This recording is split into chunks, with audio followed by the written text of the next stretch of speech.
Maintenant, on va lancer la discussion. On vous a distribué au début de la séquence, à votre arrivée, 4 feuilles de papier de 4 couleurs différentes. Ces 4 couleurs correspondent à 4 modèles du capitalisme. Il y a un truc bizarre qui s'est mis au milieu. Ne dis pas, c'est le code Wi-Fi de l'endroit où je dors. Pourquoi c'est là, je ne sais pas.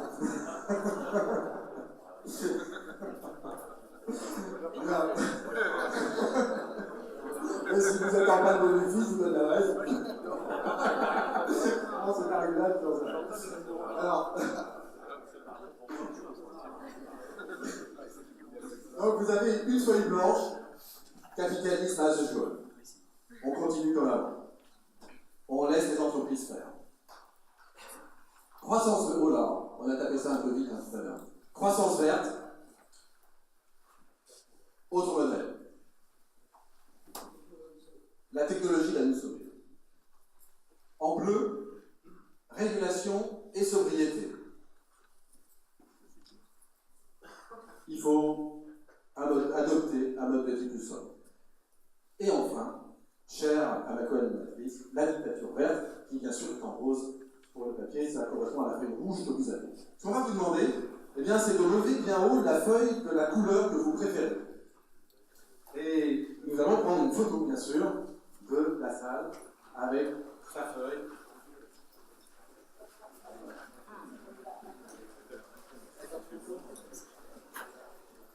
Ah, il y a du bleu, il y a du vert.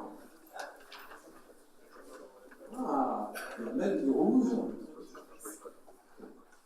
Alors, nous avions fait des paris en préparant la réunion. Merci, merci beaucoup. Nous avons fait des paris. Et je ne suis pas sûr, hein, on va voir. Hein, la bouteille de champagne va se jouer à quelque chose près. Bien. Gardez ces feuilles, elles nous seront utiles tout à l'heure. 3 temps dans cette conférence. On va avoir un premier temps où nous allons questionner les intervenants autour de 3 grandes questions. Puis vous aurez la parole pour à votre tour leur poser des questions. Et on fera une deuxième salle de plusieurs questions à l'issue de laquelle, à nouveau, vous aurez la parole avant de conclure. Si vous voulez bien, je te donne.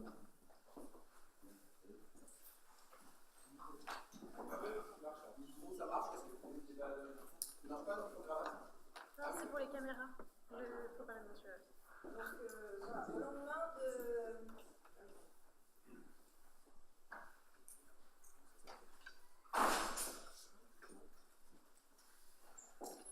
On a plein de micros, on sait pas les faire marcher. Il n'y en a pas besoin. C'est marche.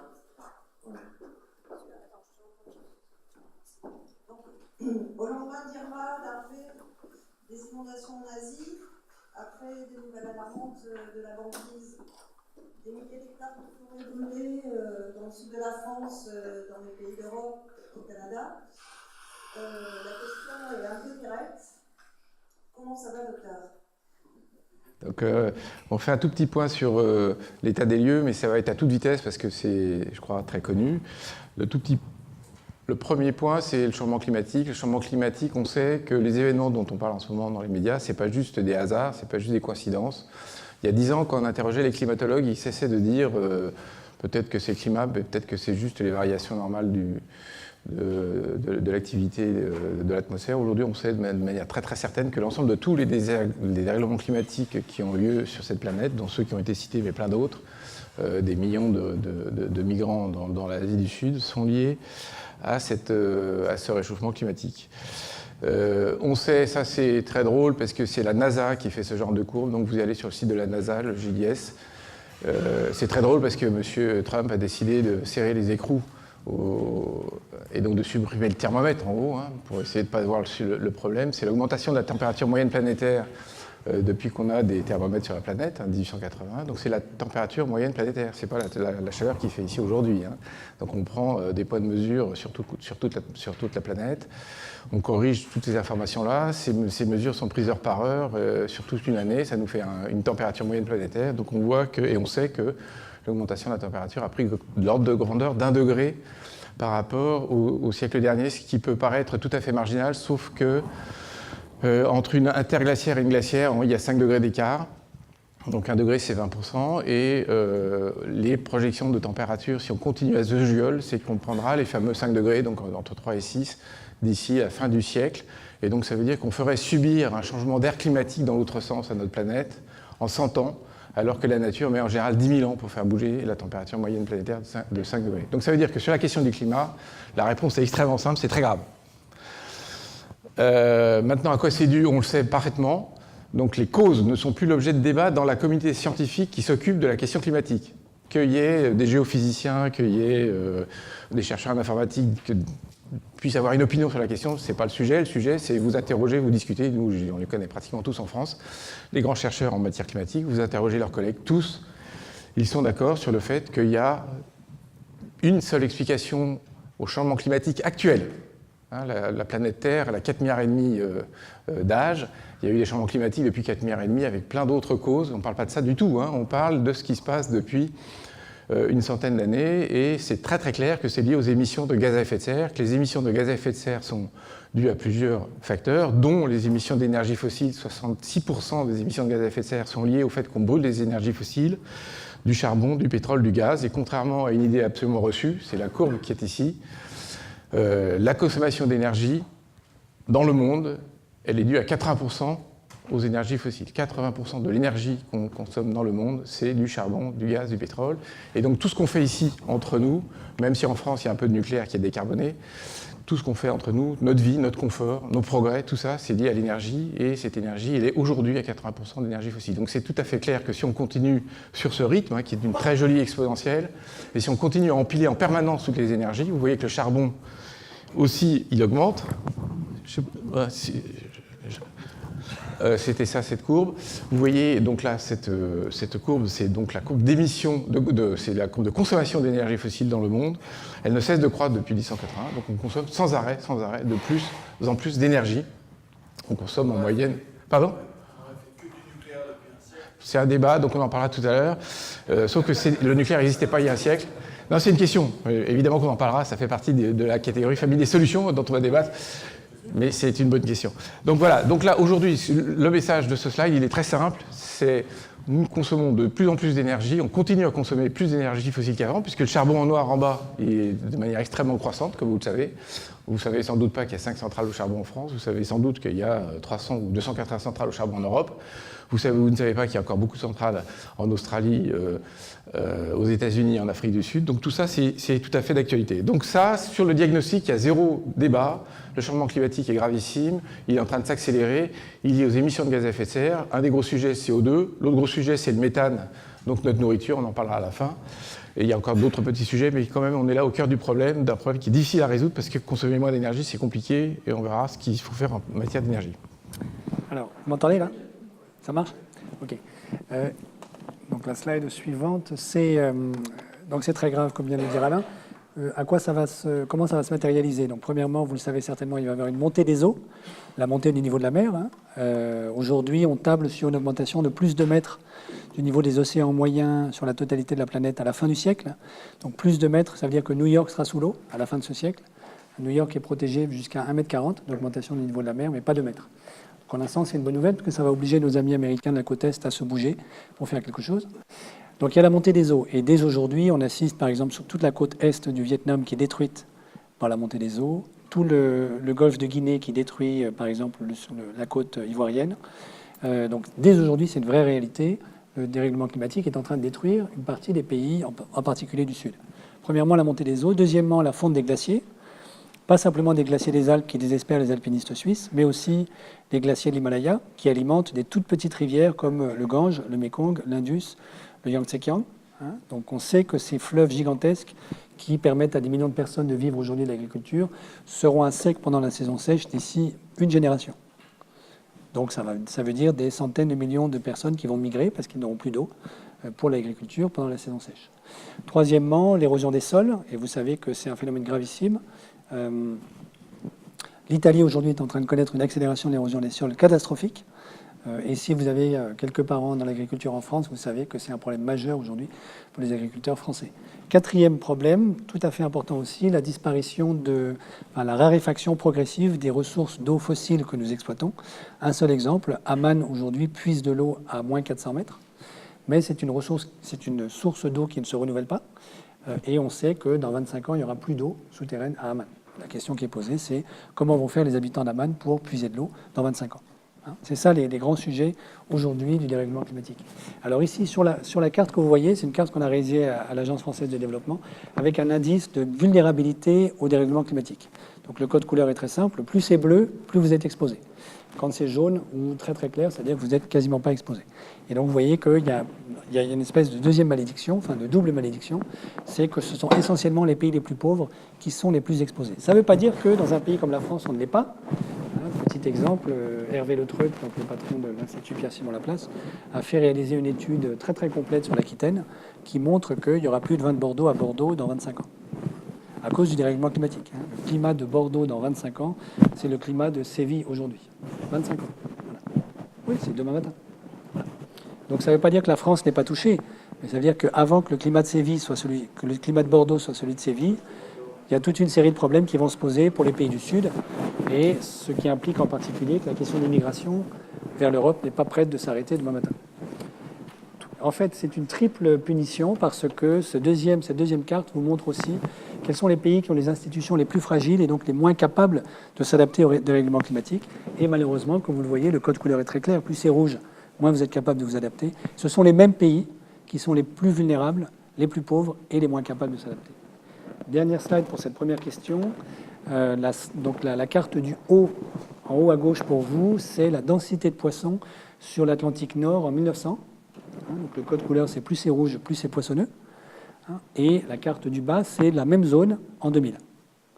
Et donc, vous voyez que nous sommes bien engagés vers une extinction possible, qu'un certain nombre d'océanologues prévoient, de la faune halieutique comestible sur nos océans, la totalité de la planète, entre 2040 et 2050. Pourquoi ? Parce que nous brisons les chaînes trophiques de reproduction des poissons, à force de faire de la pêche industrielle, et ceux-ci ne peuvent plus se reproduire. Donc il n'y aura plus de poissons comestibles si on continue en 2040. Donc ça, c'est une manière d'attirer votre attention sur le fait qu'il y a le dérèglement climatique, c'est très grave, mais il y a aussi la biodiversité. Nous sommes engagés dans la 6e extinction de masse des espèces animales, végétales sur la planète.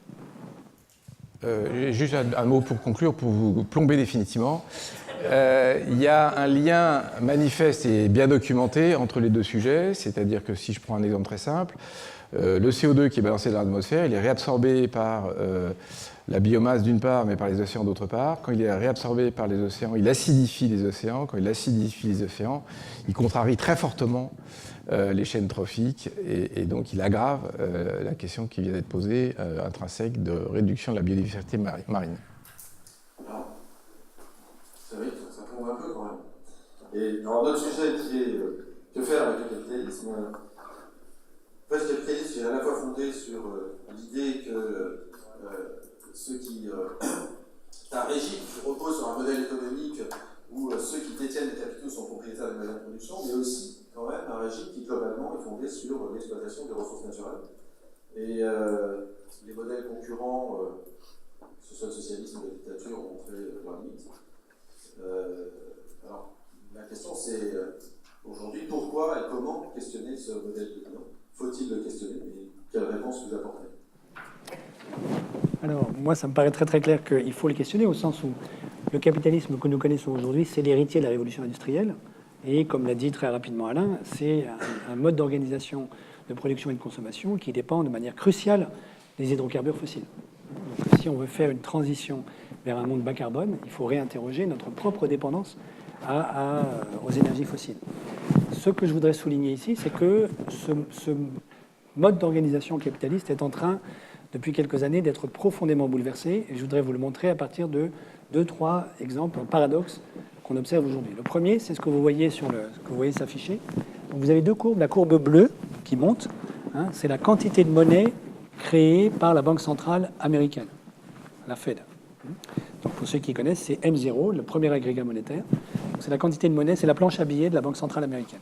Okay, donc vous reconnaissez les différents quantitative easing, pour ceux qui en ont entendu parler, donc les milliers de milliards de dollars qui ont été créés par la Banque centrale, essentiellement pour sauver les banques après la crise de 2008. Normalement, enfin vous croyez tout ça, nous pensons tout ça, lorsqu'on utilise la planche à billets, c'est très mal, parce que ça fait de l'inflation. La deuxième courbe, c'est la courbe rouge, c'est le niveau moyen des prix aux États-Unis sur le marché domestique américain. Vous voyez qu'il n'y a pas d'inflation. Alors vous allez me poser la question, mais où est passé cet argent et où est-ce qu'il a créé de l'inflation? Peut-être qu'il a migré vers les marchés financiers, qu'il alimente une gigantesque bulle financière sur les marchés financiers. C'est très possible. En tout cas, ce que je retiens, premier paradoxe, la création monétaire, la planche à billets, n'est pas nécessairement inflationniste. Deuxième paradoxe, vous avez de nouveau deux courbes. La courbe rouge, c'est la dette publique américaine. C'est la dette souveraine américaine. Donc vous voyez qu'elle augmente très très rapidement. Les États-Unis, comme vous le savez, sont très très endettés. La dette publique américaine, c'est 10 fois le PIB français. C'est 20 000 milliards, c'est beaucoup. Il est évident qu'ils ne rembourseront jamais. Normalement, lorsqu'un pays commence à s'endetter beaucoup, ce qu'on pense en général, c'est que ce qu'on appelle le spread du pays, c'est-à-dire la valeur sur les marchés de la dette publique de ce pays, le prix auquel elle s'échange, augmente. C'est-à-dire les gens, en fait, plutôt la valeur diminue, donc le spread augmente. C'est-à-dire que en fait, vous êtes d'accord pour prêter de l'argent aux États-Unis, mais vous voulez être rémunéré de plus en plus parce que vous prenez un risque qui est croissant. Okay. Là, la courbe rouge que vous observez, c'est le spread américain qui donc logiquement aurait dû exploser vu l'explosion de la dette publique. Et ce que vous voyez, c'est qu'il baisse. Et vous avez le même paradoxe pour la France. On ne peut pas dire que les finances publiques françaises soient spécialement vertueuses. Et en fait, aujourd'hui, vous avez un certain nombre d'investisseurs qui payent la France pour pouvoir lui prêter de l'argent. On emprunte à des taux négatifs. C'est quand même très, très paradoxal. Donc, vous avez un deuxième grand paradoxe, c'est que la dette publique, pour un certain nombre de pays, pas pour tous, mais pour un certain nombre de pays, a vraiment cessé d'être un problème. C'est-à-dire, les États-Unis peuvent s'endetter. C'est pas du tout un sujet sur les marchés financiers. Troisième grand paradoxe, vous savez que quand même, une bonne partie d'entre nous pensent que créer de l'emploi, c'est une bonne chose. Et je suis certain que vous êtes tout à fait concernés par cette question. Et jusqu'à aujourd'hui, au moins en tout cas, beaucoup de gens pensent que pour ça, il faut avoir de la croissance. Le meilleur moyen de créer de l'emploi, c'est d'avoir de la croissance. Sauf que quand vous regardez les statistiques, ça fait plus d'une vingtaine d'années aujourd'hui que la corrélation entre la croissance du PIB, ce qui est en abscisse ici du graphique, et la création d'emplois en ordonnée, cette corrélation a disparu. On assiste aujourd'hui à des reprises de croissance qui ne créent pas d'emplois. Et donc, c'est pas parce que vous avez de la croissance que vous créez des emplois. On est capable aujourd'hui de faire la croissance du PIB sans créer d'emplois. Donc, ça veut dire, troisième grand paradoxe, que pour faire de l'emploi, la croissance du PIB n'est plus nécessairement la panacée.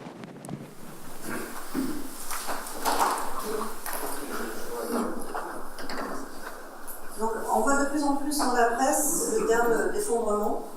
De plus en plus d'experts le reprennent, les scientifiques reconnus aujourd'hui l'utilisent. Alors qu'il a circulé il y a quelque temps qu'entre initiés ou spécialistes de la collapsologie, donc l'étude de l'effondrement des sociétés. Vous pouvez voir maintenant dans pas mal de magazines ce terme repris. Est-ce que pour vous, demain, il y a un réel risque d'effondrement? Qu'est-ce qui va arriver à notre espèce dans les prochaines années si tout reste en état? Alors, d'abord, juste un point. Moi, je suis très optimiste.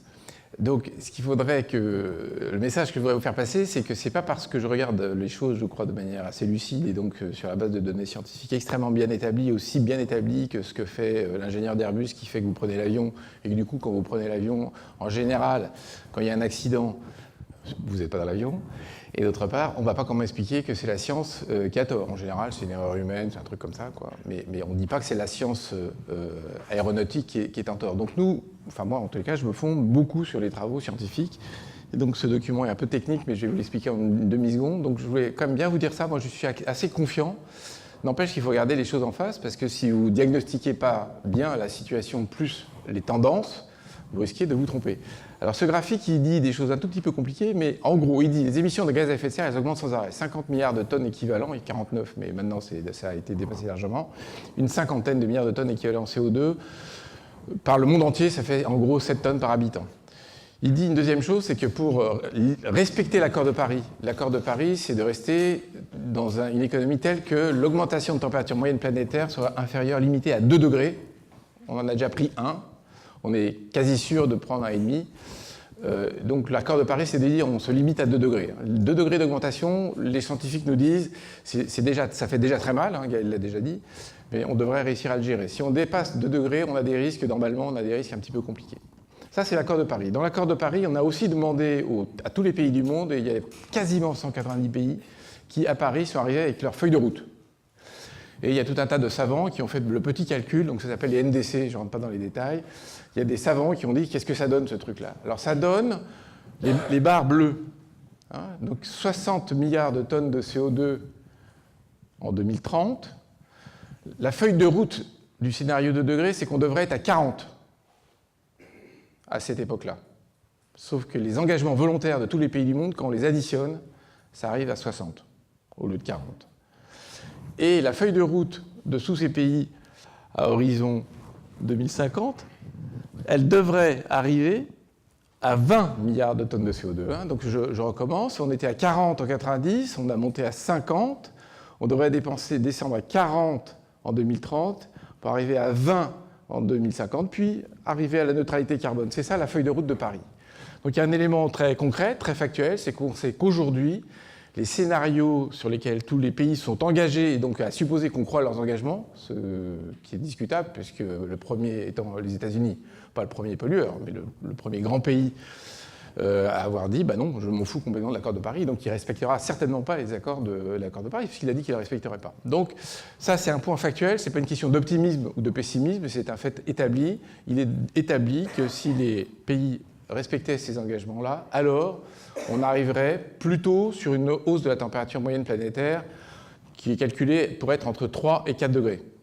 Hein, c'est mieux, pour être honnête, que si on était 5, 6, 7, 8, hein, parce qu'évidemment, chaque degré supplémentaire était extrêmement douloureux. Hein. On est sur ce qu'on appelle des impacts non linéaires, donc 1 degré de plus a beaucoup plus d'effets négatifs que le degré précédent. Là, c'est la température de votre corps, 37 à 38, ça va, 38 à 39, vous commencez à être fébrile, plus vous approchez de 42, plus vous approchez de la mort. Donc le degré supplémentaire est beaucoup plus grave que le degré précédent. Donc ça, c'est un élément de réponse à la question. Est-ce que si on continue, c'est grave, docteur? La réponse est oui. On peut passer à le deuxième graphe. Si tu veux bien, Gaël, commenter celui de Meadows, j'aime bien que tu le commentes. OK. Alors, en fait, vous avez certainement entendu parler du rapport du Club de Rome. Hein, c'est un rapport qui avait été rendu en 1972 par une équipe de scientifiques du MIT à Boston qui faisait de la simulation pour essayer d'anticiper les trajectoires que la planète pourrait suivre au XXIe siècle. Dans ce rapport, vous avez une dizaine de scénarios possibles. Sur ces 10 scénarios, vous en avez 8 qui concluent qu'on peut s'en sortir tout à fait honorablement, à condition de prendre un certain nombre de bonnes décisions. Puis vous en avez 2 qui concluent que si on suit cette trajectoire-là, eh bien, on a toutes les chances d'arriver à un effondrement de dimension planétaire. Pour l'un de ces scénarios au cours de la décennie 2020, c'est-à-dire juste demain matin, et pour l'autre au cours de la décennie 2060.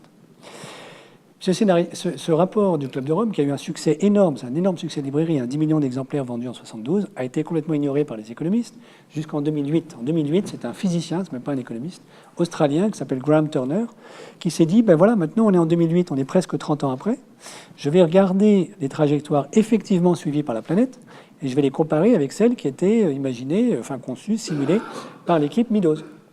Ce qu'il a fait. Et alors, il a trouvé qu'il y a 2 scénarios sur les 10 qui collent très très bien avec les trajectoires qui ont été suivies par la planète. Ce que vous voyez là sur votre graphique, donc les courbes en pointillés, ça c'est des trajectoires simulées par Meadows, et les courbes en trait-plein, c'est des trajectoires historiques effectivement suivies. Donc premièrement, là, c'est une bonne nouvelle, c'est-à-dire que Meadows avait réussi à construire un modèle qui prédisait bien, au moins sur des scénarios, sur 10, les trajectoires que la planète suivrait dans les 25 ans, 28 ans qui ont suivi. Je vous assure qu'aucun modèle d'économiste n'arrive à faire ça. Mais la mauvaise nouvelle, c'est que les 2 scénarios qui collent avec les trajectoires qu'on a effectivement suivies sont les 2 scénarios qui nous envoient vers un effondrement planétaire. Alors, donc nous, à l'Agence française de développement, enfin en tout cas moi j'ai demandé à mes équipes qu'on réitère l'exercice en tenant compte du dérèglement climatique. Parce qu'en plus, la mauvaise nouvelle aussi, c'est que dans les travaux de Meadows, à l'époque, en 72, ils n'ont pas les informations du GIEC. Hein, et donc le dérèglement climatique comme tel n'est même pas inclus dans la simulation. Ce qui provoque l'effondrement, c'est la pollution, hors dérèglement climatique, et la raréfaction des ressources naturelles. Voilà. Donc j'ai demandé qu'on réitère l'exercice avec un modèle macroéconomique qu'on a monté à l'AFD, qui a été utilisé par la commission Stern-Stiglitz, qui est une commission internationale sur le prix du carbone, pour voir si vraiment les pauvres membres de l'équipe de Meadows avaient fumé trop de moquettes, ou en fait si la lucidité de leurs travaux doit être prise en compte, prise au sérieux aujourd'hui. Et ce qu'on a montré, c'est ce que vous voyez, c'est qu'il y a un certain nombre de scénarios compatibles avec la trajectoire sur lesquelles nous sommes engagés aujourd'hui, compatibles avec, disons, les règles macroéconomiques standards qu'on peut observer au niveau planétaire, qui peuvent nous envoyer vers des effondrements dans les décennies qui viennent.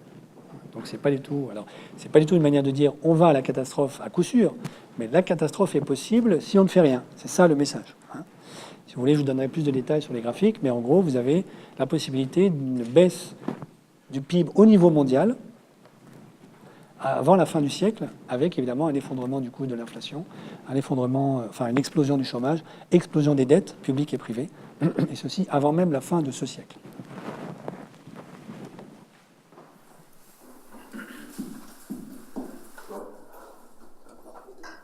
J'ai un conférencier sur le même sujet utilisé une image que vous connaissez peut-être. On est conscient qu'on va dans le mur, on est un peu comme si on était dans un train qui fonce droit vers le mur. Et comme on a conscience qu'on va droit dans le mur, on court vers l'autre bout du train. Mais voilà, la conclusion est quand même inévitable. Alors, il y a une autre solution qui est de demander au chauffeur que le train aille un peu plus vite. Oui. À ce stade-là des échanges, est-ce que vous avez des questions? Alors, on a eu une question tout à l'heure sur et si on avait produit toute cette énergie simplement avec du nucléaire, est-ce que ça aurait changé les choses? Peut-être. Oui, tout à fait. C'est une question rhétorique, c'est-à-dire qu'on ne l'a pas fait. Bon. Donc la question maintenant dans l'autre sens, c'est de dire est-ce qu'installer à quelques milliers de centrales nucléaires dans le monde, c'est une solution? Il y a des scénarios qui disent que c'est une bonne idée. Moi, à titre personnel, je trouve ça moyen. Alors il y a un truc qui est vrai, c'est que les centrales nucléaires n'émettent pas de gaz à effet de serre. Grosso modo, c'est un des moyens les plus décarbonés avec l'hydraulique. C'est tout à fait vrai avec l'éolien. Bon. En revanche, le grand débat sociopolitique, c'est que si dans votre plan de route, vous mettez des centrales nucléaires en Syrie, c'est un peu compliqué, je ne suis pas sûr que vous êtes tous d'accord. Si on en met au Vietnam, je ne suis pas sûr que le Vietnam ait encore que... Vu les conditions climatiques du Vietnam, c'est pas... Bon, bref, donc le nucléaire, indépendamment de tout débat idéologique et politique, pose une certaine catégorie de questions qui sont difficiles quand on est les pieds sur le terreau, ce que je suis un peu. Donc la vraie réponse à cette question, c'est il y a effectivement des technologies bas carbone en cours de déploiement dans le monde. Aujourd'hui, il y a un portefeuille de technologies bas carbone qui existe, qui se développe. Et une des grandes questions, mais on en parlera dans la famille solutions, c'est est-ce qu'on va assez vite et est-ce que c'est à la taille du problème? Une autre question?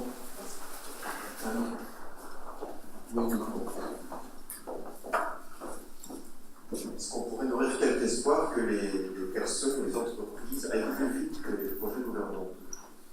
Je pense notamment à l'électricité et à la voiture. C'est pas programmé par un gouvernement, ça.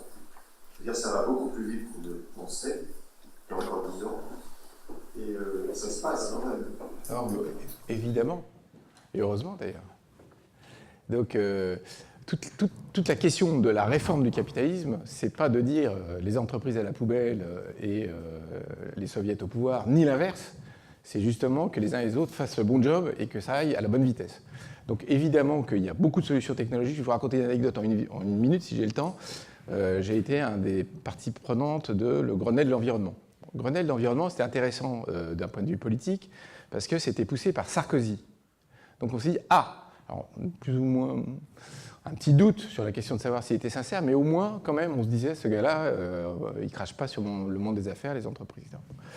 Et à l'époque, quand nous, on disait, on peut faire des bâtiments zéro émission, neutres, on disait, on peut mettre des énergies renouvelables à pas cher du tout, on peut faire des voitures légères qui vont, etc. Tout ça, les entreprises nous disaient, t'oublies, c'est trop cher, trop compliqué, on ne va jamais y arriver. C'était il y a 10 ans. Aujourd'hui, dans tous les travaux de prospective auxquels on travaille, qui ne sont pas de la prospective fumée à la moquette, qui sont d'essayer de faire des trucs très très concrets, les niveaux de prix de toute une gamme de solutions, c'est le jour et la nuit par rapport à ce que c'était il y a 10 ans. Donc ça veut dire qu'il y a une évolution considérable de la question technique. Maintenant, le seul problème de fond, c'est le déploiement accéléré sur le plan économique de toutes ces solutions, là on va en parler, parce que effectivement les ménages ne peuvent pas aujourd'hui se payer tous le budget de rénovation, la rentabilité n'est pas encore tout à fait assez bonne, le parc automobile en France il est à 15 ans de durée de vie, donc il ne se renouvelle pas tout à fait assez vite. Donc moi je ne crois pas du tout, je suis très très confiant, j'ai dit tout à l'heure, je suis optimiste, hein. Mais il faut bien caler les paramétrages politiques, administratifs et les politiques, et entraîner tout le monde dans à peu près la bonne direction. Question aussi. Merci. Bonjour à tous. J'arrive pas à comprendre la logique globale du truc. J'ai bien compris que ça se chauffait, c'était pas discutable. Je vois qu'on monte des éoliennes qui fonctionnent le jour quand le courant est consommé la nuit ou le contraire. Ça doit être raccordé en France à des centrales à gaz, que sinon ça ne marche pas. Que l'on dit que la voiture électrique c'est bien. Donc en France, elle est au moins plus de 50% nucléaire. Et en dehors de la France, elle est carbonée, la voiture électrique. Elle n'est pas électrique. L'électricité est produite par du carbone. Donc j'ai l'impression qu'on me présente des solutions où à la fin il n'y a pas de fumée dans le véhicule où je suis. Bon, c'est super, elle est produite avant. J'ai compris une étude qui explique que le CO2 consommé par la voiture électrique à sa création pour les batteries qui ne sont pas recyclables du tout. C'est un poison les batteries aujourd'hui. C'est bien pire qu'une voiture à essence. Donc je ne vois pas la direction qu'on prend. C'est ma première question. Et la deuxième, c'est que vous expliquez que le phénomène est super long. Ça, on comprend qu'en gros, on commence à polluer la Terre 200 ans, d'un point de vue industriel. Il va forcément falloir plus que 200 ans pour que ça redescende dans toutes les mesures. C'est des trucs à 400 ans, parce qu'il faut le temps que ça... Je veux dire, tout le CO2 qu'on a balancé dans la mer, qui a été absorbé, il a été absorbé par l'eau. Il ne va pas disparaître parce qu'on arrête de le produire. Donc, c'est un phénomène, on n'est pas... C'est une génération, c'est pas nos petits-enfants. C'est à 400-500 ans, la vérité. Qui doit attendre? Oui, alors je réponds à la première. Enfin, on va se partager les réponses parce que, bon, évidemment, il y a des points de solution dont qu'on va resituer dans leur ensemble dans la quatrième séquence, qui, vue d'aujourd'hui, là, en une demi-heure, vous paraissent anecdotiques ou contre-productives, hein. La grande voie de solution, par exemple, qui s'appelle efficacité énergétique, baisse toutes choses égales par ailleurs de la consommation d'énergie, elle pose guère de problème à quiconque, c'est-à-dire qu'elle est assez planétaire et elle pose pas vraiment de problème si ce n'est économique. La question de la voiture électrique, qui est un sujet relativement, alors, qui est politiquement important, parce qu'on en parle sans arrêt, je rappelle juste un petit chiffre, hein. Au niveau mondial, l'énergie finale consommée, il n'y a que 20% qui se fait sous forme d'électricité, à peine 20%. En France, c'est 25%, donc ça veut dire tout le reste, c'est du pétrole, du gaz, dans les voitures, dans le chauffage, dans le logement, dans l'industrie. Bon. Donc il ne faut pas effectivement trop se polariser sur la question de l'électricité, qui est un grand débat nucléaire renouvelable que je connais absolument par cœur, je pourrais y passer 10 heures là-dessus. Là, l'intention qu'on a dans cette heure, c'est de prendre un peu de recul, donc de situer toutes ces solutions-là par rapport à leur poids relatif. Donc vous avez raison qu'il y a des débats sur cette question qui sont importants et qu'il ne faut surtout pas ramener la question de la résolution de notre problème à juste je mets 4 éoliennes et je passe à la voiture électrique. Oui, sur la question de l'inertie, vous avez aussi raison. Il y a deux aspects. Il y a la lenteur avec laquelle nous sommes capables de nous réformer. Ça, c'est un problème social, politique, anthropologique. Moi, je crois qu'on est capable de faire beaucoup. Je donne juste un petit exemple très, très trivial.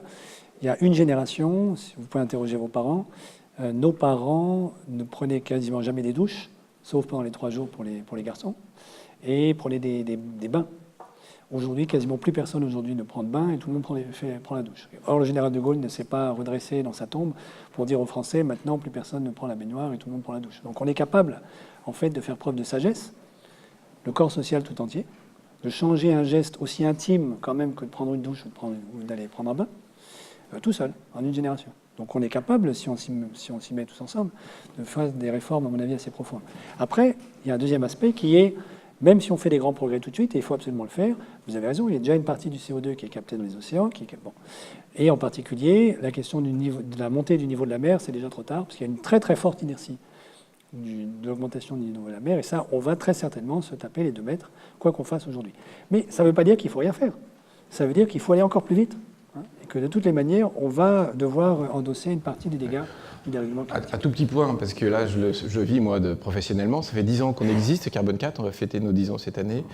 Dans les 5, 6, 7 premières années, on ne nous posait que des questions sur l'atténuation. Donc on mesure les émissions de gaz à effet de serre, on le fait baisser. Ça fait 2 ans, La moitié du business, c'est comment on va s'adapter, quoi. Et donc on s'adapte à quoi? On s'adapte au fait qu'on est sûr qu'on va prendre 2 degrés, en gros. Probablement on va prendre 2,5, 3. Et donc même pour vous, hein, ça peut changer assez vite les données du problème. On en parlera tout à l'heure. Alors, j'ai bien compris qu'on allait passer à la case solution, à la partie solution, à la deuxième partie. Une dernière question peut-être ici. Je rejoins tout à fait ce qu'a dit monsieur. L'accord de Paris prévoit un bilan carbone zéro à quel horizon? Et est-ce que donc il ne faudrait pas que ce soit un bilan carbone négatif pour que justement tout ce qui a été accumulé dans l'atmosphère et dans les mers, etc., qui ne va pas s'évaporer, nous fasse revenir à une situation normale et redescendre de 2 mètres, par exemple? Sinon, on sera sur un train, j'imagine, des catastrophes naturelles, de migration de signes de tous ordres, qui va encore être... Donc en fait, pour réussir à faire les 2 degrés, d'après les simulations des climatologues, il faudrait que la totalité de la planète soit neutre en carbone, donc qu'il n'y ait plus d'émissions nettes, que les émissions nettes soient nulles à partir de 2070. 2070. Neutralité carbone. Neutralité carbone. Hein. La neutralité carbone, c'est que ce qu'on envoie dans l'atmosphère est réabsorbé. Voilà. Donc vous avez 2 manières de le faire. Soit vous n'émettez plus du tout, hein, soit ce que vous émettez, vous le séquestrez en même temps. Alors, vous avez un certain nombre de gens qui rêvent qu'on va pouvoir séquestrer beaucoup. Aujourd'hui, d'un point de vue technique, c'est pas clair du tout qu'on soit capable de séquestrer de manière industrielle sur la totalité de la planète une grosse quantité de carbone. Donc, moi, il me semble qu'il y a un principe de prudence aujourd'hui qui est de se dire, si on doit absolument atteindre la neutralité carbone en 2070, et c'est un impératif non négociable, il vaut mieux viser ne plus émettre du tout et ne pas rêver qu'on sera capable, grâce à la puissance des ingénieurs, de capter la totalité de ce qu'on va émettre et de le stocker intelligemment. On va aborder la deuxième partie. Et juste une petite citation d'Einstein, qui était un grand écologiste, à sa façon. Il disait: la folie, c'est de se comporter de la même manière et de s'attendre à un résultat différent. Donc justement, quelles sont les réformes radicales dans les comportements, dans les modes de production, dans les modèles économiques que vous suggérez pour qu'on arrive à sortir de cette direction nous entraîne un peu dans le monde? Alors, la première remarque, là, c'est un papier c'est une représentation de figure qui vient de la Banque mondiale. Il y a énormément de travaux dans le monde qui sont relatifs à la question de qu'est-ce qu'il faut faire, c'est quoi les grandes priorités. Moi, j'aime bien ce doc parce qu'il est très synthétique.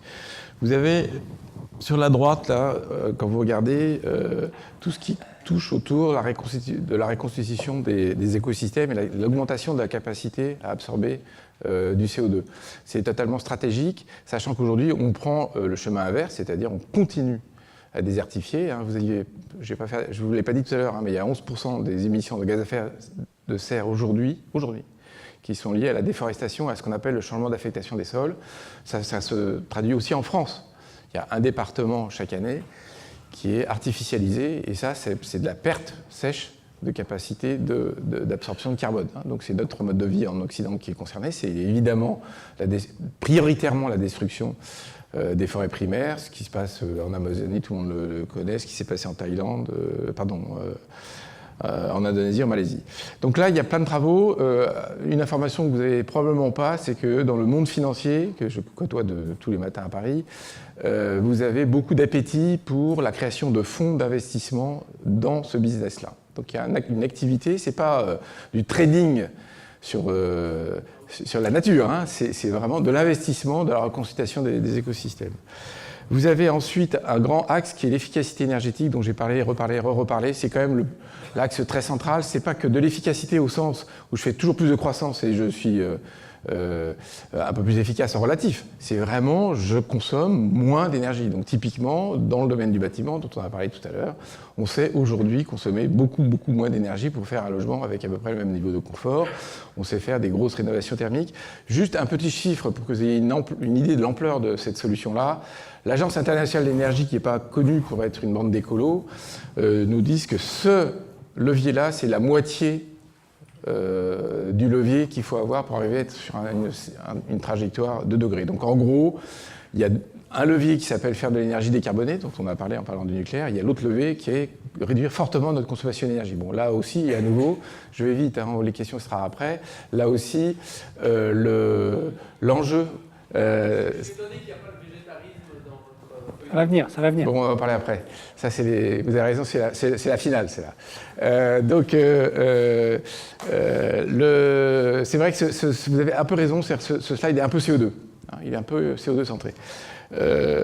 L'efficacité énergétique, ça veut dire que, donc, grosso modo, sur cette affaire de CO2, il y a la moitié du chemin, c'est d'arrêter de consommer de l'énergie pour faire la même chose, et l'autre moitié, c'est de décarboner nos sources d'énergie.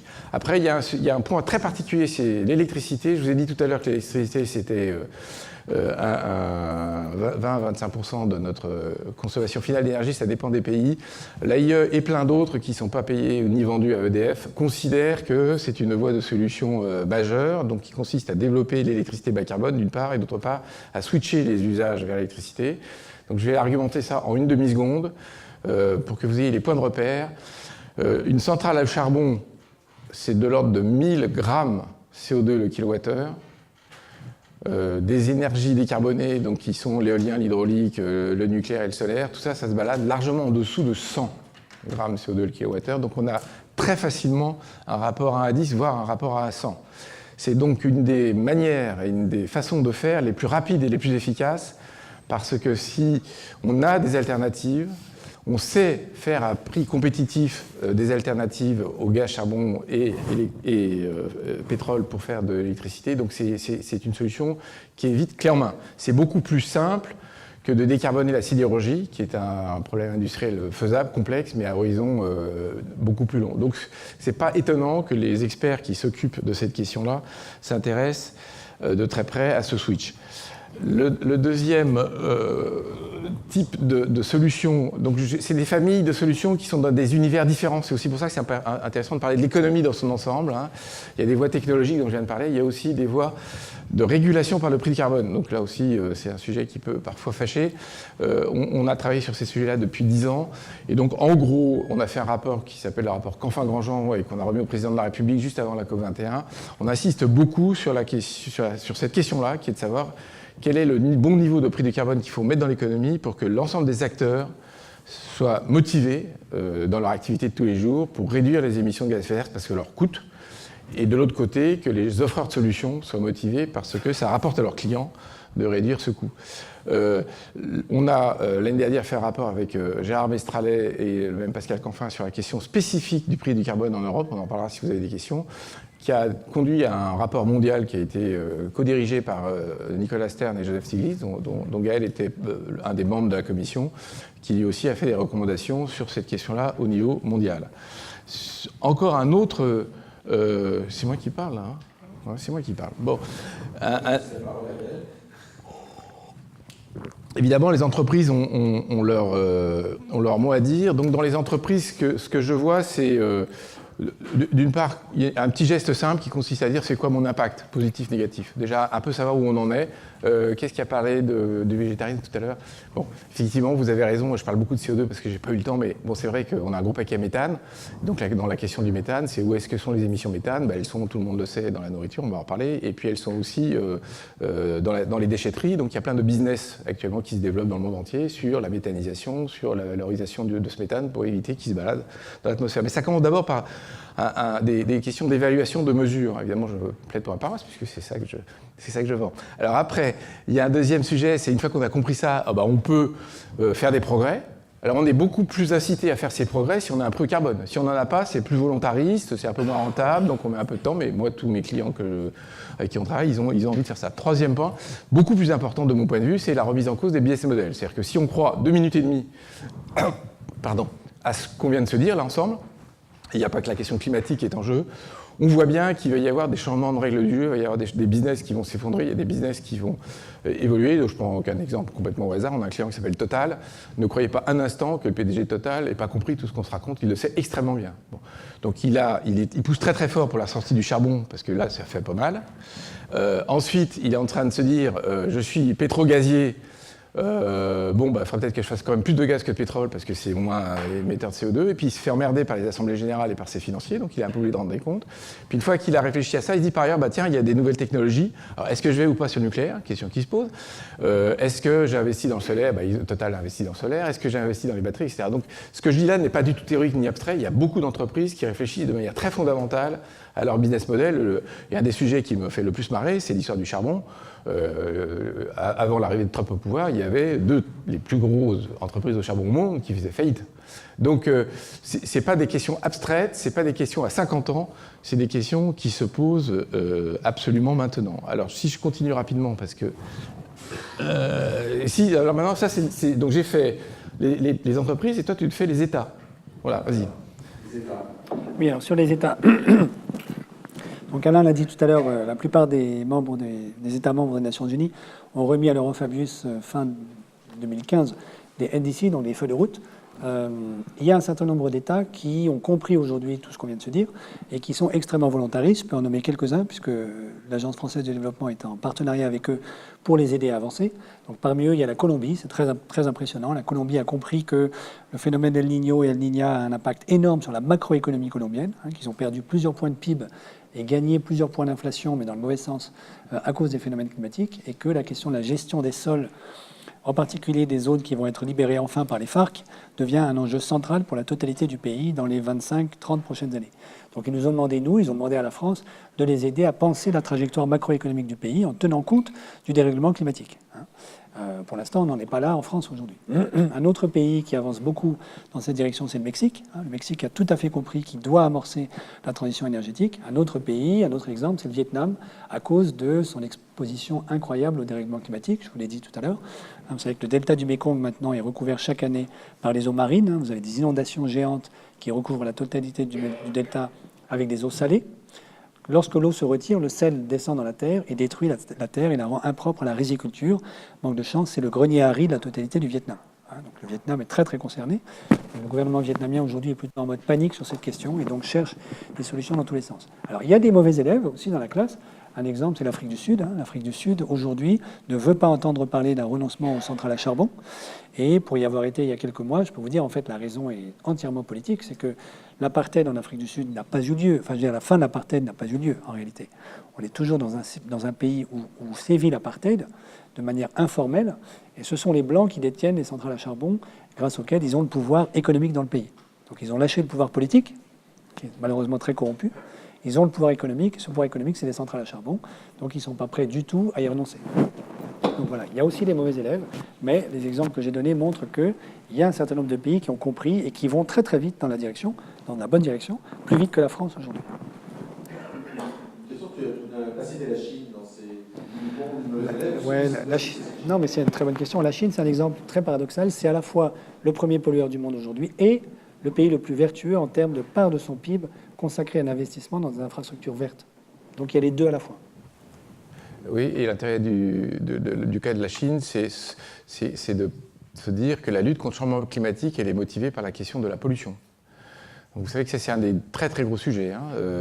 La réduction des émissions qui sont liées à la baisse de consommation de viande, ça peut être tiré par les questions de conditions animales. La question de la baisse des émissions de CO2, ça peut être tiré très fort par des questions de pollution urbaine. Donc moi, je ne suis pas du tout un ayatollah de la question climatique, parce que je sais que très très souvent, c'est d'autres arguments, d'autres co-bénéfices, d'autres inconvénients qui sont à mettre en œuvre, et la Chine est typique de ça. Alors là, on a un dernier acteur, une dernière famille d'acteurs extrêmement importante. Je vous ai dit que je croisais les financiers tous les matins en ce moment. Donc la finance s'engage, les acteurs comme les régulateurs. Donc les acteurs, c'est typiquement par exemple BlackRock, qui connaît BlackRock ici? Alors pour ceux qui ne connaissent pas, BlackRock, c'est un gestionnaire d'actifs qui gère 5,7 trillions de dollars, donc 5700 milliers de milliards de dollars. Donc c'est le plus gros gestionnaire d'actifs au monde. Et, son patron a fait des déclarations assez fracassantes, et il se trouve que nous, personnellement, on travaille avec BlackRock, Londres, bien sûr. Et je peux vous dire que ce n'est pas tout à fait une plaisanterie. Donc quand BlackRock, en Assemblée générale, pousse un projet et vote un projet de résolution face à la direction générale d'Exxon, ça ne fait pas complètement rire Exxon. Donc le BlackRock a compris un truc simple, c'est que tout ce qu'on est en train de raconter ici, ce n'est pas des salades, et petit 2, ça génère des risques financiers pour lui. Et donc il se dit, moi j'ai moyennement envie de prendre des risques parce que je gère 5,7 trillions de dollars pour le compte de tiers, et donc j'ai un devoir de responsabilité fiduciaire, donc je ne veux pas qu'on me reproche dans 5 ans d'avoir mis du pognon dans une centrale au charbon qui va être considérée comme créant des victimes, parce que c'est ça le sujet. Donc très vite va être reconnu d'un point de vue judiciaire et juridique les causes, les liens de causalité à effet entre le changement climatique, les actions qui sont prises aujourd'hui et les victimes qui vont donc faire des procès. Ça a déjà démarré. Donc des gens comme ça, ils sont pas motivés pour sauver le monde. Je pense qu'ils s'en foutent totalement. En revanche, son business, lui, ça l'intéresse de le protéger et il fait ça. Alors, donc là, je vous ai mis quelques citations. Vous avez le temps de les lire. Je vais pas les faire toutes. Juste un tout petit point parce que j'ai eu mon modeste grain de sel là-dedans. L'État français, donc dans la loi de transition énergétique en 2015, a créé un article qui s'appelle l'article 173 de la loi sur la croissance verte, qui vise à obliger les acteurs financiers et les banques à rendre compte de la réponse à la question comment vous intégrez les risques et les opportunités du changement climatique dans votre business. Donc ça oblige déjà un premier pas le monde financier à s'intéresser à la question qui, très sincèrement, il y a 3 ans, était un non-sujet absolu. Donc dans la famille des solutions, vous voyez, chacun a sa place. Hein. C'était ça qu'on voulait un peu vous montrer. Les régulateurs, les régulés, nous, les entreprises, chacun de nous a notre place, les États souverains dans beaucoup de régions du monde. Et on n'est pas du tout en train de dire ni tout va bien, ni tout va mal. Vas-y, Gaël. Juste, alors, pour rebondir sur ce que tu dis, parce que s'il y a à la fois le constat, on s'accorde, vous vous accordez sur le constat, on voit que des solutions existent et que chacun a sa place dans ces solutions. On a le constat, on a les solutions et on a le sentiment que ça ne va pas très très vite. Alors qu'est-ce qu'il ferait? Alors, il y a 2 éléments de frein qu'on voudrait souligner avec Alain. Le premier, c'est ce que vous voyez s'afficher là. C'est une équation que quelquefois on attribue à Kaya, qui est un japonais, mais peu importe. C'est une équation très très simple. Donc vous commencez par le terme de gauche, CO2, c'est la quantité de CO2 émise. Et vous êtes d'accord que CO2 est toujours égal à CO2. Okay, donc c'est une tautologie. Mais vous vous souvenez de votre cours d'arithmétique de niveau 5e, 6e, que vous avez le droit de multiplier en haut et en bas par la même quantité. Ça ne change pas une égalité. D'accord ? Donc CO2 est égal à CO2 multiplié par TEP divisé par TEP. Ça va ? Et TEP, c'est la quantité d'énergie consommée. Vous remultipliez encore par la même quantité, à savoir le PIB. Donc vous êtes d'accord que CO2 est égal à CO2 multiplié par TEP divisé par TEP, multiplié par PIB divisé par PIB. Vous refaites encore pour la 3e fois la même opération. Vous multipliez et vous divisez par la population. OK ? Donc, tout le monde est d'accord, j'espère, dans cette salle, que l'équation qui est en haut est une tautologie. C'est toujours vrai, c'est comme 1 égale 1, d'accord ? Maintenant, on veut diviser la quantité, on veut réduire la quantité de CO2, on veut même la diviser par 2 dans les années qui viennent, voire l'annuler complètement en 2070 au niveau mondial. Donc, si on veut faire tendre la quantité de CO2 vers 0, le terme de gauche, il faut faire tendre le terme de droite vers 0. Tout le monde est d'accord ? OK ? Alors, question, par quoi on commence ? Alors, on va commencer par l'extrême droite, là, ce qui est à droite, la population. C'est le cas de le dire, hein, on est bien d'accord. C'est pas c'est un lapsus, mais qui est bien vu. Donc, la question, c'est est-ce que vous allez diviser la quantité de la population par 2 dans les années qui viennent ? Ce n'est pas tout à fait la trajectoire sur laquelle on est embarqué. Si, c'est la trajectoire d'unité de l'Europe, non ? Non ? Ah, pardon, je déconne. Vas-y. On commence par diviser la population d'animaux dans les... Ah, d'accord. Ensuite, je prends le 2e terme, c'est PIB par population. PIB divisé par population. Ça, c'est juste le revenu par tête. Donc, je ne connais pas un seul politicien qui se fera élire dans les années qui viennent sur le programme. Je vais diviser par 2 le revenu par tête, voire le faire tendre vers 0 en 2070. L'autre terme, c'est TEP divisé par PIB. Donc ça, en fait, c'est une mesure de l'efficacité énergétique. C'est la quantité d'énergie divisée par, disons, la quantité d'énergie consommée par euro de PIB produit. Okay ? Donc ça, c'est un terme sur lequel on peut commencer à agir. Ça veut dire diminuer la quantité d'énergie que vous consommez pour produire 1 euro de PIB supplémentaire. Donc ça pointe du côté de la sobriété. Et puis le dernier terme, c'est CO2 divisé par TEP. Ça, c'est la quantité de CO2 émise par unité d'énergie consommée. Donc ça va évidemment dans la direction de la transition énergétique. Moins vous faites des hydrocarbures fossiles, plus vous arrivez à améliorer ce ratio. Okay ? Donc en vérité, quand on est un tout petit peu lucide, si on veut respecter les accords de Paris, si on veut avoir une planète relativement human-friendly à la fin de ce siècle, il y a 2 ratios sur lesquels on peut jouer. C'est les 2 premiers du terme de droite de l'équation.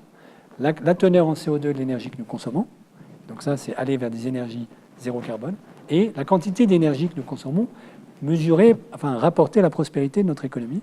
Donc ça, c'est la sobriété énergétique. Juste un tout petit point sur les freins. Sur le CO2 dans l'énergie, il y a un tout petit sujet qui s'appelle l'existant. Donc je redis, il y a 280 centrales au charbon en Europe. il y a un certain nombre d'emplois, d'activités, il y a des entreprises, des activités. Donc le patron d'Uniper, par exemple, il n'est pas forcément d'accord pour fermer sa centrale au charbon. Donc dans les freins, on le sent tout de suite. Hein, ça a mis du temps. La décarbonation CO2 sur TEP, vous voyez la courbe en dessous, là, elle est lente, mais c'est parce qu'il y a de la résistance au changement de manière massive, parce qu'il y a énormément de bonnes raisons de ne pas changer d'activité. C'est pas à vous que je vais dire ça. Alors ensuite... Il y a un deuxième aspect hein, dans le frein, mais qui est à la fois un frein et une opportunité, qui est le triangle magique qu'on vous a mis. Hein. Donc, en fait, au fond, si on veut réaliser vraiment, disons, une transition énergétique dans les 20-30 années qui viennent, il faut mettre beaucoup d'argent sur la table pour financer des infrastructures vertes. Il y a plusieurs calculs qui ont été faits. Disons, celui de Nicolas Stern, que je connais bien, c'est il nous faut 90 000 milliards de dollars. Donc, c'est 1,5 fois le PIB mondial dans les 15 années qui viennent en infrastructures vertes sur la totalité de la planète. Ça fait beaucoup. Et si vous y réfléchissez une seconde, vous voyez que, vu les finances publiques de la plupart des pays riches, ça va être compliqué pour l'État de le faire tout seul, et que le privé ne pourra pas le faire tout seul non plus. Donc la solution, elle vient évidemment d'une combinaison, d'un mariage entre les solutions publiques, les solutions privées, et de l'innovation financière intelligente. Est-ce qu'on a suffisamment d'argent sur la planète pour le faire? La réponse est oui. On a beaucoup plus que 1,5 fois le PIB d'argent qui circule, surtout depuis que les banques centrales créent de la monnaie à gogo pour sauver les banques. Et donc ça renvoie au premier graphique que je vous avais montré. Il y a énormément de monnaie qui circule sur la planète. Hein. Énormément d'argent qui circule sur la planète. En fait, il n'y a jamais eu autant de capital sur la planète qu'aujourd'hui. Si vous allez interroger les investisseurs institutionnels de long terme, notamment les compagnies d'assurance, les fonds de pension, vous leur demandez est-ce que la vie est belle, ils vous répondent bah oui, la vie est magnifique, je suis assis sur des milliards et mon problème à moi, c'est plutôt de trouver des investissements lucratifs pour investir cet argent. Parce que les taux d'intérêt sur les marchés aujourd'hui sont nuls ou négatifs. Donc ce n'est pas les marchés financiers qui me font la belle vie. En revanche, je cherche des investissements de long terme qui vont me rapporter dans 30 ans. Et évidemment, la bonne réponse, c'est ces investissements devraient être des investissements en infrastructures vertes. La question, c'est comment les rendre rentables à long terme. Et c'est là, de nouveau, que la solution qu'avait mentionnée Alain tout à l'heure et pour laquelle Alain a plaidé dans les rapports qu'il a remis au président de la République, à savoir mettre en place une taxe carbone volontariste, permet de donner un prix à la tonne de carbone évitée qui rend rentable toute une série de projets. Donc ça nous paraît assez clair que dans la panoplie des solutions, il est évident qu'il faut mettre en place une taxe carbone. Une information, hein, Gaël, c'est qu'une information, donc il y a un sommet qui a été monté par Emmanuel Macron le 12 décembre, deuxième anniversaire de l'accord de Paris, dont la thématique est entièrement centrée sur la question du financement.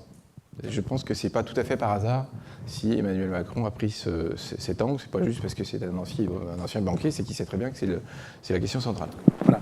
Donc au fond, la raison pour laquelle on a du mal à avancer aujourd'hui, c'est qu'on n'arrive pas à transformer ce triangle magique en un cercle vertueux, où on arriverait à transporter les milliers de milliards qui circulent aujourd'hui sur la planète pour les investir dans les infrastructures vertes dont nous avons besoin pour sauver la planète.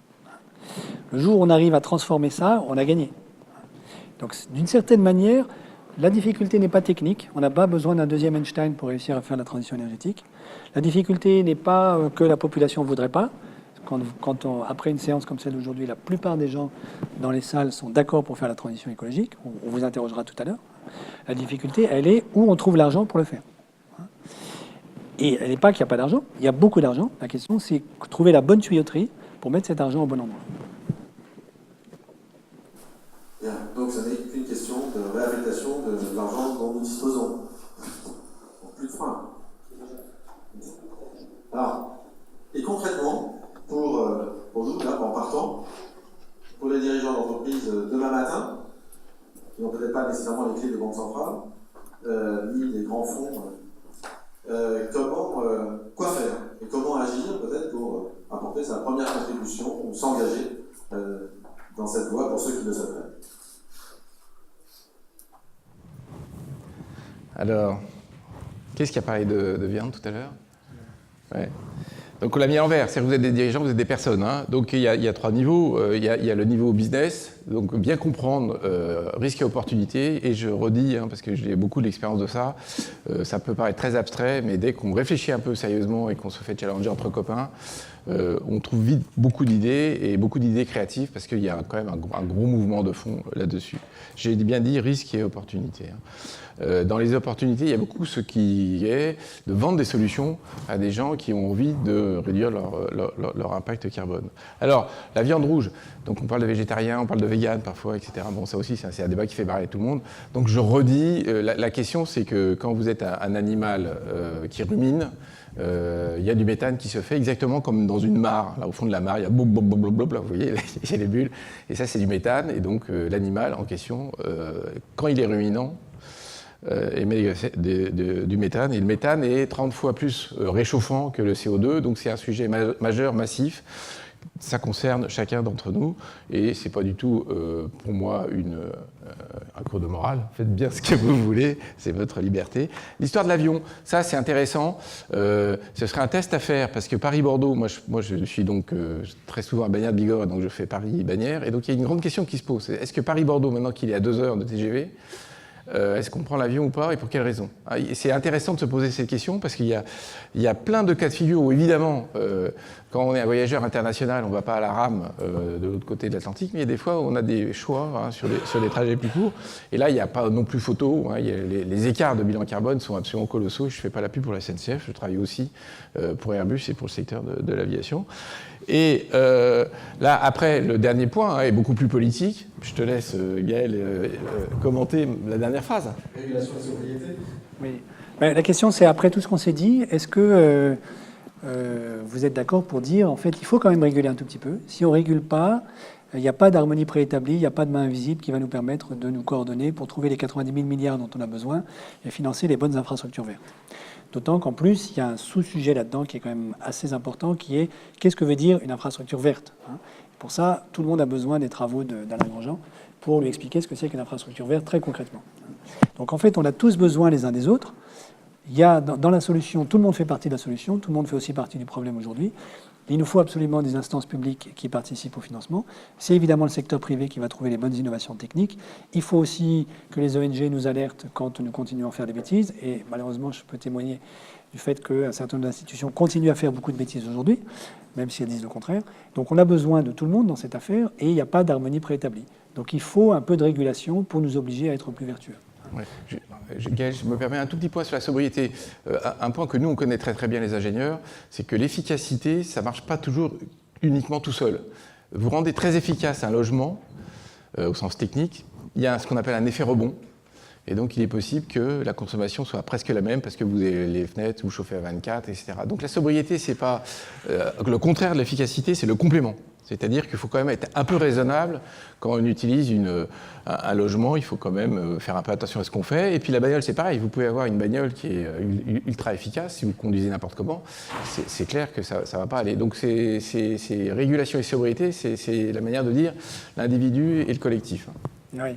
Juste un dernier mot sur le rôle des entreprises. Mais Alain l'a dit tout à l'heure, Total est en fait beaucoup plus pushy qu'on pourrait le penser sur la question de la régulation. Donc moi, j'ai vu le PDG Pouyanné dire devant le président de la République, le précédent, François Hollande, « Monsieur le Président, nous, à Total, on est favorable à une taxe carbone à 30 € la tonne. » C'est Total qui dit ça. Voilà. Donc si Total est capable de dire ça, il veut dire, bon, la Commission... Comment ? Si. Mais si, bien sûr. Ça, c'est pas clair, c'est une discussion qu'il faut avoir. La commission Stern-Stiglitz a préconisé un corridor de prix carbone compris entre 40 et 80 $ la tonne en 2020 et 50-100 $ la tonne en 2030. Voilà. C'est dans cette direction qu'il faut avancer. Oui, juste un point. Est-ce qu'il est mort ou est-ce qu'il n'est pas mort? Aujourd'hui, j'ai mis à discussion au niveau français et européen une mesure sur le prix carbone de l'électricité. Tout l'enjeu, c'est de la mettre en œuvre sur l'arc ouest, la plaque ouest. Et il est évident que l'année dernière, on l'avait la même proposé avec le Mestralet, juste sur la France, et les gaziers français, producteurs d'électricité, n'étaient pas d'accord, parce que ça leur faisait mal. Donc on est bien d'accord avec vous que si les entreprises de cette taille peuvent militer sur de la régulation, c'est forcément sur des espaces économiques qui sont suffisants pour que ça ait du sens. Donc c'est vrai que c'est une petite difficulté, mais d'un autre côté, comme dirait... en même temps, comme dirait Emmanuel Macron. Si personne ne s'occupe de travailler un peu à les tâches collectives en étant lui-même porteur de l'intérêt collectif, il ne va jamais rien se passer. C'est complètement évident, ça. Donc, c'est démontré 52 fois par les économistes. Donc, ça veut dire que le modèle, ça consiste à dire les grands acteurs financiers, les grands acteurs industriels peuvent exercer une pression pour que les puissances publiques fassent leur job de manière équitable, de sorte que les règles du jeu soient telles qu'elles soient motivées, intéressées à aller dans le bon sens en ayant des intérêts à peu près alignés. La Suède est à 140 € la tonne aujourd'hui. La Suède est à 140 € et elle n'est pas morte.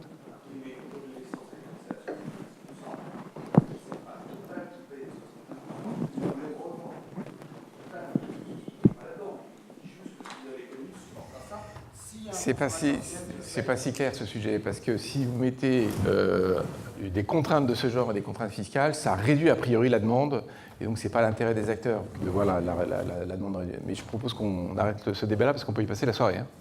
On va prendre des questions avant, juste je voulais conclure sur l'exposé de Gaël et d'Alain. C'est Kenneth Boulding, un économiste et philosophe décédé fin du XXe siècle, qui disait pour croire que la croissance peut être infinie dans un monde fini, il faut être un fou ou un économiste. Visiblement, il y a deux économistes, qui commencent à réviser un peu leurs croyances initiales.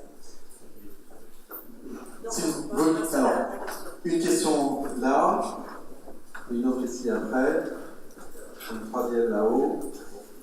Pour accélérer le processus, est-ce que vous avez surlevé tout à l'heure l'idée, est-ce que par exemple le paysan qui produit du riz dans le delta du Mekong peut se retourner contre un État ou une entreprise pour ne pas avoir conscience de l'évolution de la température et dire écoutez, vous avez détruit X milliers de tonnes de riz, on demande des indemnités à Total ou à qui nous remonte.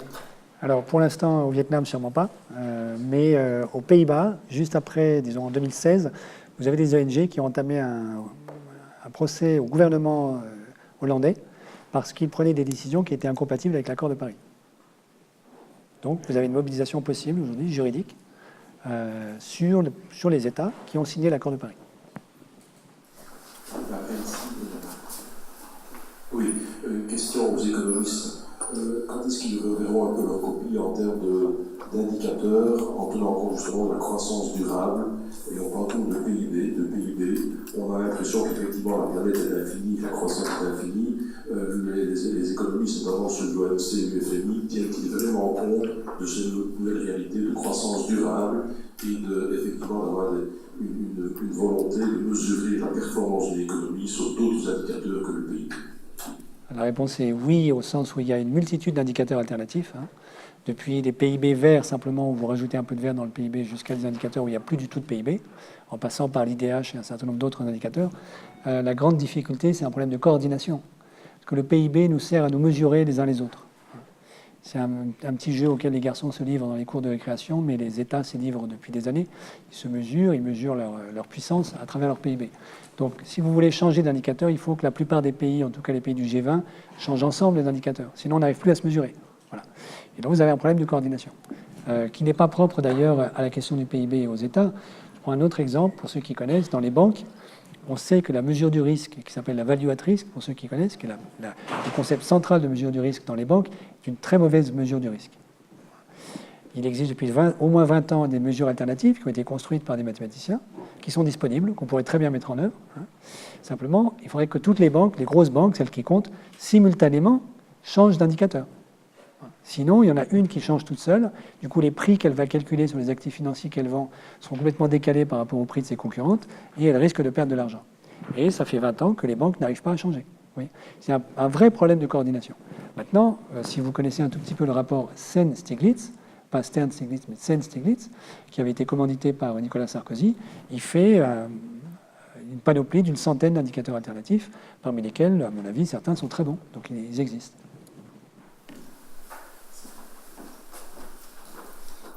Alors moi, c'est plus une suggestion qu'une question, et ce n'est pas un propos marxiste que je les aborde, je suis très capitaliste si on veut que les choses changent véritablement, et nous sommes tous des chefs d'entreprise, on a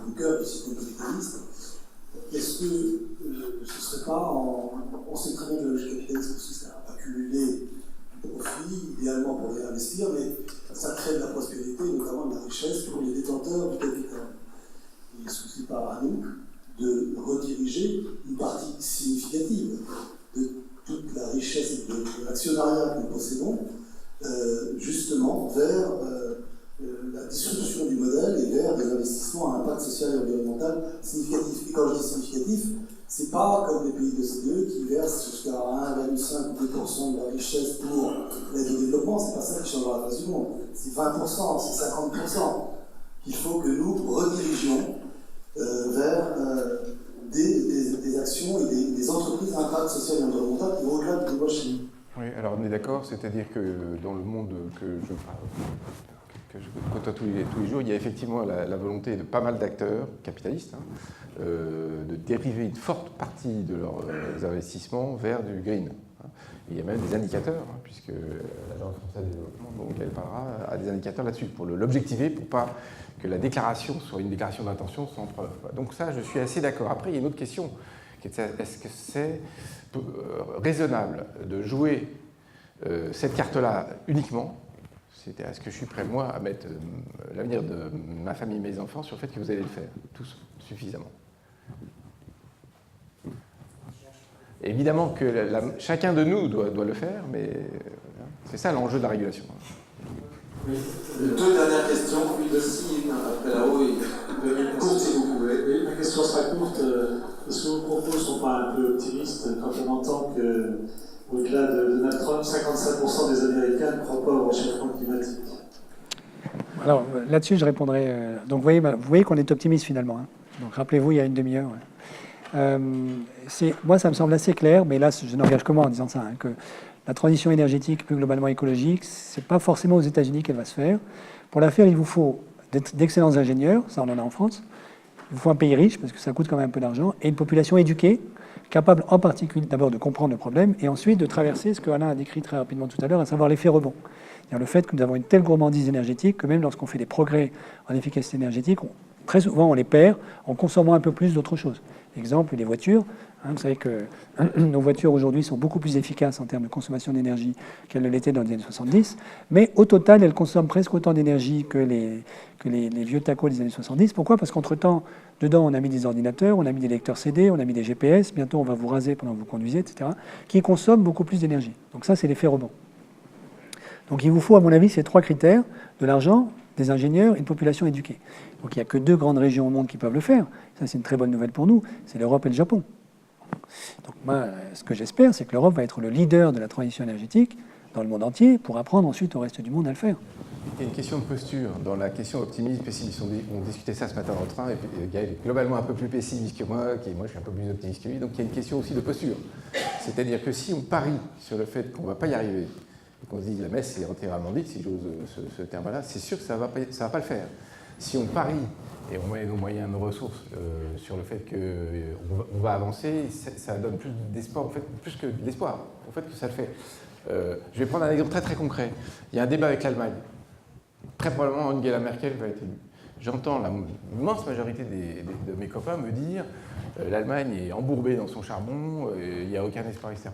Moi, ça ne m'intéresse pas, ça. Ce qui m'intéresse, c'est de dire à M. Macron, à la mesure où je peux lui dire, tu as une carte à jouer, toi, petit personnel, qui est de discuter avec Mme Merkel en lui disant, bon, quand même, l'Union européenne a été leader sur le changement climatique, tu peux quand même pas laisser éternellement ton problème de charbon discuter. Donc soit lui, il pense que c'est foutu à l'avance, parce que Merkel, sur le charbon, elle est aussi coincée que Trump sur d'autres sujets, soit il dit, non, il y a un petit espoir. Donc moi, j'ai un espoir concret, très matériel. C'est tout à fait possible qu'il y ait des mouvements sociaux très importants dans les mines de charbon, que ça bouge. Donc l'optimisme et le pessimisme, c'est aussi pas qu'une question de choix rationnel, c'est une question de volonté.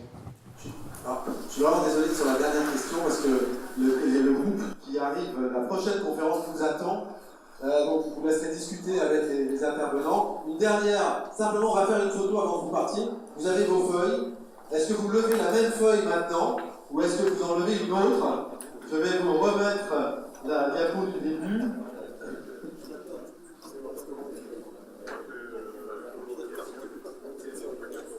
Alors, il y a plus de vert quand même. Il y a du vert et du bleu. Ah. Ouais, il y a plus de bleu, il y a plus de bleu. Bravo, merci à vous, merci à nos intervenants.